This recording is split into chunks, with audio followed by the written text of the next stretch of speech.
வணக்கம் நண்பர்களே, எங்கள் சேனலுக்கு உங்களை வரவேற்கிறேன்.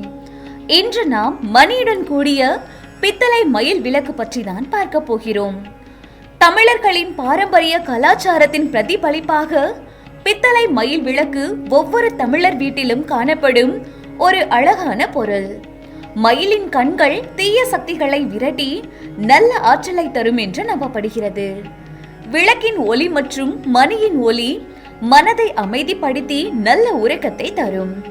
இதை கவனமாக சுத்தம் செய்வதன் மூலம் அதன் அழகை நீண்ட காலம் பாதுகாக்கலாம். இந்த பித்தளை மயில் விளக்கை உங்கள் உறவினர்கள் அல்லது நண்பர்களுக்கு பரிசாகவும் கொடுக்கலாம். இந்த பித்தளை மயில் விளக்கு உங்களுக்கும் வேண்டுமென்றால் உடனே ஸ்ரீதியா இணையதளத்தில் ஆர்டர் செய்து பெற்றுக்கொள்ளுங்கள். நன்றி, வணக்கம்.